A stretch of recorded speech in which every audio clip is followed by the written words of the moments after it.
Éric Corein est philosophe de la culture, il est professeur en géographie sociale et culturelle à la VUB, il est aussi président du think tank bruxellois Aula Magna. Bonsoir Éric Corein. Bonsoir. Alors je pourrais ajouter à ces quelques mots de présentation que vous êtes aussi, et peut-être surtout, un passionné de la ville et un passionné de Bruxelles en particulier. Oui, un passionné en général, de l'art aussi, des différentes bonnes choses qui se trouvent en ville surtout. Et qui se trouve à Bruxelles. Et qui se trouvent sûrement à Bruxelles, oui. Dont on parlera beaucoup puisque vous y habitez, vous avez étudié Bruxelles, on peut dire de fond en comble. Et pourtant, vous n'y êtes pas né, vous êtes né et vous avez grandi ailleurs, de l'autre côté de la frontière linguistique à Anvers. Oui, je suis anversois. Et, disons fier de l'être, c'est une belle ville qu'il faut quitter pour continuer à l'aimer. Et c'est pour ça que vous l'avez quitté? Ben non, à 17 ans, j'ai quitté la maison familiale pour aller étudier à Gand. Et donc j'ai fait mes premières études à Gand et j'y suis resté comme assistant à l'université. Donc j'ai vécu 10 ans à Gand et puis je suis venu à Bruxelles en 73. Vous avez grandi dans quel milieu à Anvers? Ben, dans un milieu, disons, enseignant, laïque, progressiste, socialiste. Mon père était social-démocrate. Et donc c'est un milieu aussi, disons, mes parents sortaient de la guerre. Était disons, la paix, disons, la progression. C'était donc vraiment, disons, une famille où on lisait beaucoup, on discutait beaucoup de la société aussi. Et c'est un milieu qui a été formateur pour vous, pour la suite, pour les choix que vous avez faits par après? Je pense que chaque famille est formateur, mais je l'ai tiré un peu plus loin. J'ai eu un rapport, disons, très bien, mais conflictuel avec mon père au niveau idéologique, disons. Quel est le souvenir, ou est-ce qu'à l'époque, au fond, c'était déjà une préoccupation ou quelque chose auquel vous pensiez, mais est-ce que vous avez des souvenirs de l'image que vous aviez de Bruxelles à l'époque, qui était donc, et qui est toujours d'ailleurs la capitale, évidemment? Non, je pense qu'en tant qu'adolescent ou jeune, Bruxelles était la capitale, c'était les années 60, début des années 60. Bruxelles était la capitale de la Belgique, surtout une ville, disons, bourgeoise, petite bourgeoise, libérale. Et donc, disons, rien de spécial, un peu plus grand qu'Anvers et Gand. Mais vous n'imaginiez pas à l'époque, en tout cas, qu'un jour vous y vivriez Ben non, sauf que j'ai été très tôt impliqué dans l'associatif, conservation de la nature au niveau national et international, les jeunesses politiques aussi. Et donc, on se réunissait à Bruxelles quand même comme centre disons, de l'organisation nationale encore à ce moment-là, hein, belge. Donc elle avait quand même encore déjà cette signification pour vous. Oui. Alors donc, on l'a dit, vous êtes passé par Gand, où vous avez étudié la zoologie. Oui. Donc avant d'en arriver à la sociologie, à l'étude, je dirais, des groupes humains, vous êtes passé d'abord par la zoologie. C'est ça qui vous a amené plus tard à vous intéresser à la sociologie? Ben, non, pas directement. Enfin, bien que j'étais écologiste, j'étudiais la pollution marine. J'étais un des premiers océanographes, disons, de Belgique, même avant qu'il y avait un bateau. Et j'étais très orienté pendant ma jeunesse à la nature, un peu comme fuite aussi. Je n'aimais pas beaucoup la société, qui pour moi était un peu trop rigide, un peu trop médiocre. Et donc je m'imaginais une vie qui était surtout retirée, un peu romantique, en lien avec la nature. Et ce qui a changé tout ça, c'est en fait la révolte de la jeunesse, dans les années 60, qui a ouvert une autre fenêtre à la société, c'est-à-dire la faisabilité de la société, le fait qu'on pouvait s'engager. Et je me suis orienté aussi vers, disons, l'espèce humaine, la société. C'est les années 68, c'est ça, pendant lesquelles vous avez été très actif comme leader étudiant, comme militant politique. Et oui. Donc c'est ça qui vous a amené alors à vous diriger vers d'autres types d'études, vers d'autres intérêts, quoi. Oui, exactement. Au début des études, c'était le calme plat, hein, l'université. C'était vraiment encore l'ancienne université, beaucoup plus petite que maintenant. Et moi, j'étais intéressé intellectuellement à la société, au changement. On a découvert une certaine littérature qui était oubliée. Et puis sont venus 66, Leuven Vlaams, la révolte de la jeunesse, le pacifisme, et puis 68, 69 à Gand, qui était le mai 68 à Gand, où on a occupé 3 semaines l'université où j'étais un des dirigeants, disons, de ce mouvement. Oui. Alors, début des années 70, vous arrivez alors à Bruxelles. Qu'est-ce qui vous amène à Bruxelles à l'époque? Ben, en fait, le hasard un peu. Hein. Donc, c'était... j'étais chercheur à Gand, à l'université de Gand. Ça s'est arrêté, le contrat d'assistant, avec une première vague d'austérité, en fait. Et ce qui m'a amené à Bruxelles, c'était le journalisme militant. Vous étiez à l'époque, vous aviez des activités de journaliste. Oui, donc j'écrivais pour un hebdomadaire. J'étais engagé dans la gauche radicale. Et donc, ce n'est qu'après, à Bruxelles, où j'ai terminé mes études de philosophie, où je suis re-rentré à l'université, à la VUB, en 79, en fait. Et quelles sont vos impressions quand vous arrivez dans cette ville? Ben, Bruxelles, c'est une ville difficile à lire. Et donc, j'arrivais en tant que néerlandophone, en tant que flamand, donc en tant que migrant minoritaire. Et donc, je me suis intégré dans cette ville en tant que minorité culturelle, parlant une autre langue. Et à un moment, tout a changé maintenant, mais à un moment vraiment où le français était absolument dominant, où il fallait apprendre et parler le français soi-même pour vraiment s'intégrer. Et est-ce que ça veut dire que c'était difficile à l'époque de trouver sa place comme flamand, puisqu'à l'époque, effectivement, vous appartenez à cette minorité? C'était difficile de trouver sa place comme flamand à l'époque à Bruxelles, donc on est dans les années 73-75. Oui. Ben, pas difficile point de vue personnel. Je veux dire, Bruxelles n'a pas de quartier flamand, n'est pas territorialisé à ce point. Mais c'était aussi le début des débats communautaires, etc. Et j'étais quand même assez sensible à cette question-là.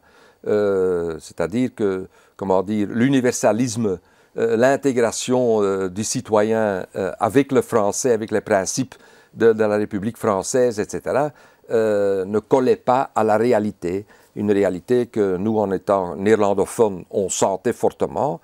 Il n'y avait pas encore les institutions vraiment séparées, les propres cultures. Il y avait des écoles, il y avait l'université, mais c'était le tout début, disons, de la reconnaissance officielle d'une multiculture bruxelloise dont la culture minoritaire néerlandophone avait droit à ses propres institutions. Et donc, oui, ça se ressentait. Est-ce que c'est ça qui vous amènera aussi à travailler sur la question de Bruxelles et à développer un regard différent sur la ville à l'époque, qui n'est pas l'image, je dirais, classique, répandue de la ville à l'époque, une ville homogène. Vous allez développer une analyse différente par rapport à la ville. Est-ce que c'est justement ce fait d'être entre guillemets, un étranger, hein, ou en tout cas de venir de l'extérieur, de l'autre côté de la frontière linguistique, et de vous sentir alors appartenant à cette minorité quand vous arrivez à Bruxelles? Oui. Exactement. Je dis régulièrement, une ville n'est pas un pays.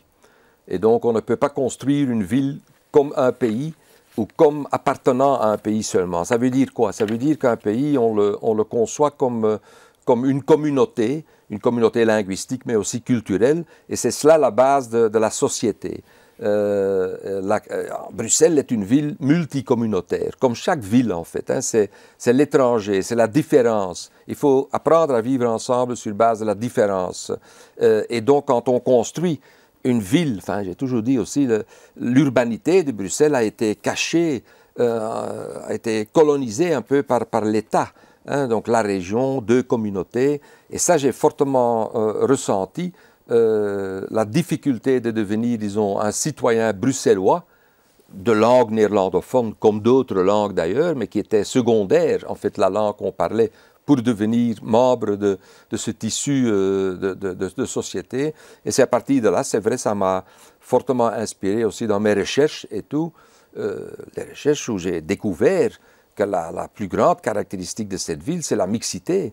Plus de la majorité de la population qui vient d'ailleurs, qui n'est pas belgo-belge, qui a donc des difficultés à se reconnaître dans ce tribalisme qui structure la société. Que ce tribalisme, quoi, vous voulez dire, cette espèce d'assignation à communauté, il faut choisir, on est francophone, on est néerlandophone. Oui, bien sûr. Bien sûr, une très grande partie, 41% des ménages à Bruxelles sont multilingues dans leur quotidien, où les partenaires appartiennent à un autre rôle linguistique. Donc, appartenir à un rôle linguistique n'est qu'une caractéristique d'une personne, c'est l'emploi des langues qui détermine l'interaction. Alors, c'est vrai qu'aujourd'hui, le contexte est différent et c'est un discours qu'on entend beaucoup plus. Hein. C'est un discours qui, notamment, s'est développé à la faveur des États généraux de Bruxelles. À l'époque, ce n'était pas le cas. Est-ce que l'expérience de Bruxelles 2000 a été déterminante à ce niveau-là? Oui, je pense que Bruxelles 2000, capitale culturelle, a été un pivot. D'abord, le thème était la ville. C'est-à-dire, c'était l'art et les artistes à explorer l'urbanité.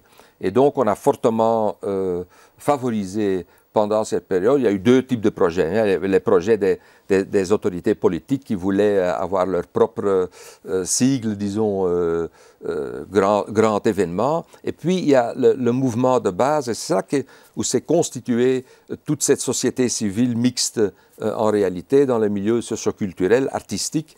Et le grand, disons, produit de cela, c'est la Zinneke Parade qui a survécu et qui, tous les 2 ans, sort maintenant et montre Bruxelles ce qu'elle est réellement. Hein, c'est-à-dire c'est une ville hybride, métissée et qui peut s'exprimer aussi comme Zinneke. Et à laquelle participe aussi, et on en reparlera, cette société civile et l'importance aussi de cette société civile et qu'elle a pu aussi avoir pour vous.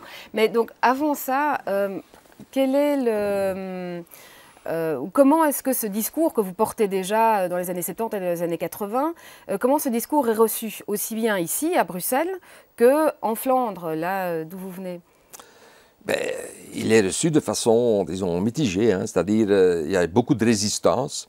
Je dis toujours, la Belgique est en train de construire 2 pays, mais foncièrement, c'est un projet du 19e siècle. Hein, construire des États-nations à un moment où, en fait, la mondialisation déconstruit cela, régionalise, oui, les métropoles liées entre eux, c'est ça, en fait, le nouveau monde qu'on est en train de construire.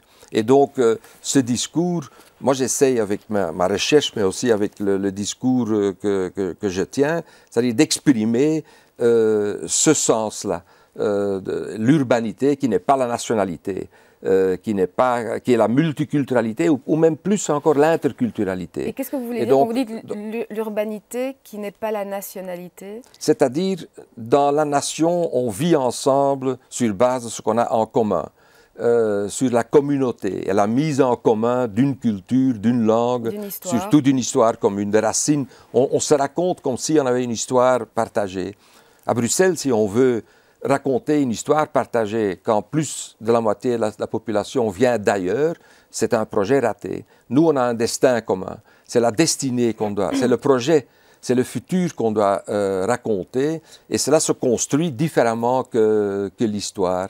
Et donc, pour cela, il faut, disons, mobiliser le capital culturel que chaque communauté peut apporter, mais le projet se construit entre deux, se construit dans l'interculture, et ce n'est pas suffisant d'avoir une culture, d'avoir une communauté qui peut exprimer la société. La société est décentrée des communautés.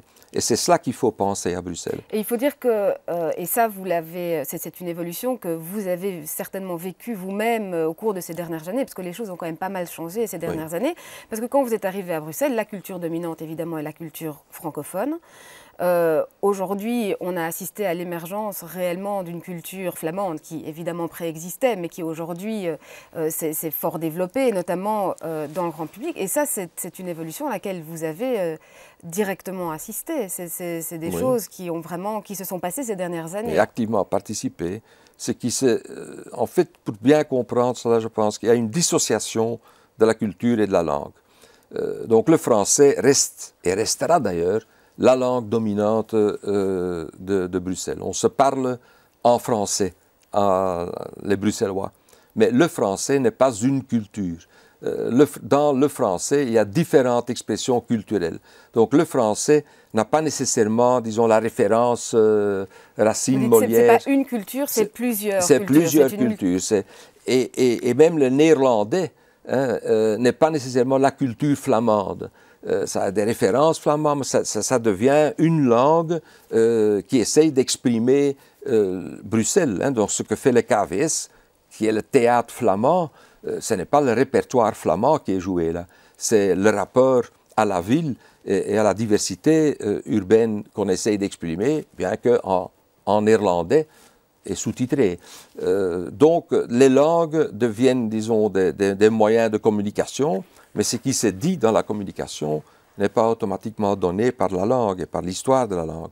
Et donc, cette approche-là que vous venez de décrire avec le KVS, c'est quelque chose que vous avez observé plus du côté, ou qui est peut-être plus facile à offrir du côté néerlandophone, du côté de la culture néerlandophone, oui, que de la culture francophone? Oui, pas de la culture, mais des institutions néerlandophones.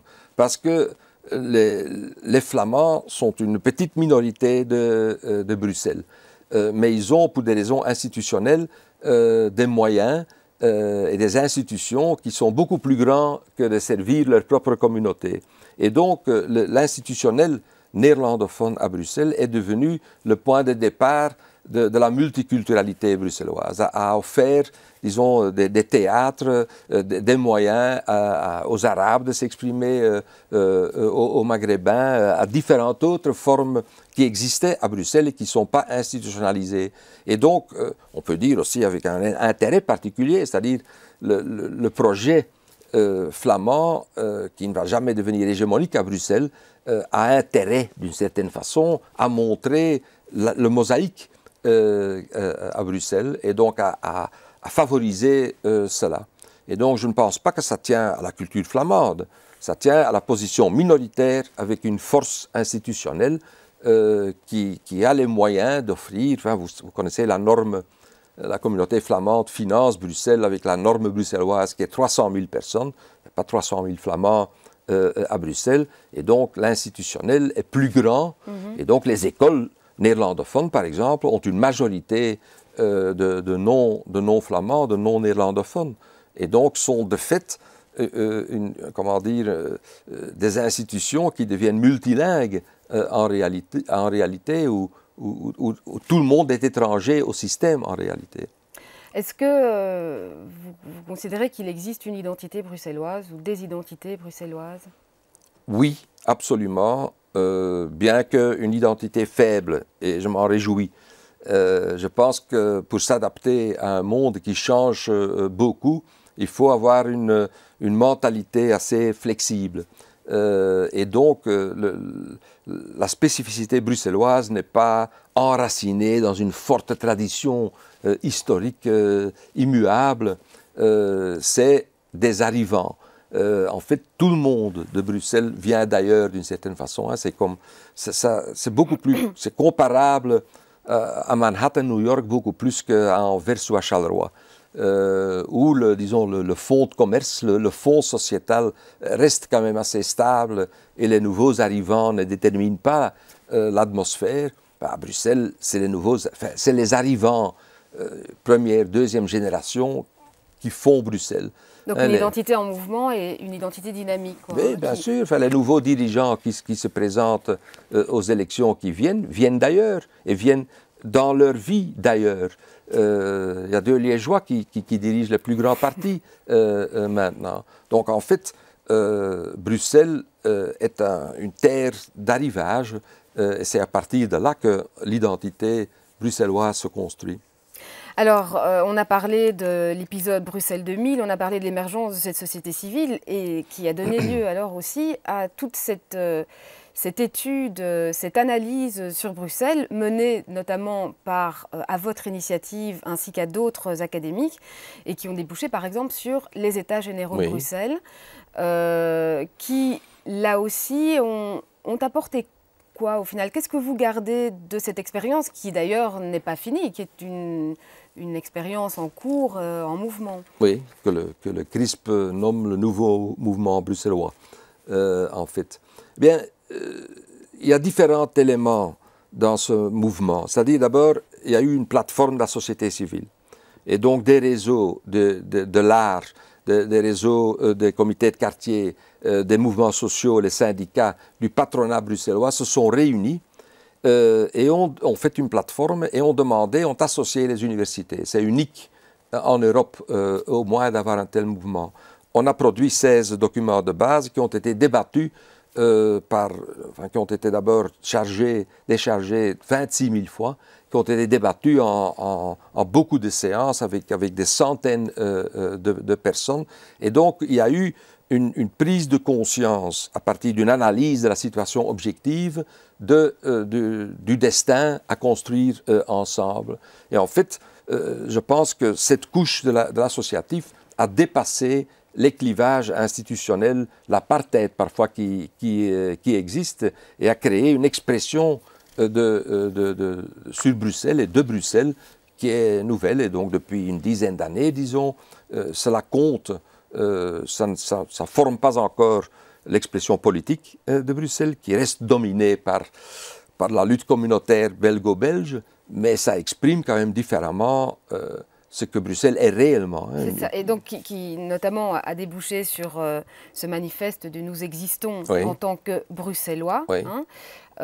Et Bruxelles doit prendre son destin en main et ne doit pas être dirigée par deux autres régions ou d'autres communautés. Bruxelles doit exister en tant que telle. Est-ce que cette position a finalement l'écho que vous auriez aimé qu'elle ait, notamment dans les cénacles politiques? Et c'est vrai que vous en parliez aujourd'hui. Bruxelles est au cœur de toutes les tensions politiques, et c'est évidemment pas nouveau. Mais on sent bien que c'est pas vraiment dans ce sens-là que vont les prises de position qu'on entend aussi bien du côté francophone que du côté néerlandophone. Ça reste Bruxelles est à la croisée des chemins. Il devient absolument clair, comme le dit encore le soir aujourd'hui, que Bruxelles n'appartient ni au nord ni au sud. Et que donc une expression spécifique de la région bruxelloise est à construire, reste à construire. Bien sûr, les dirigeants politiques appartiennent à des communautés.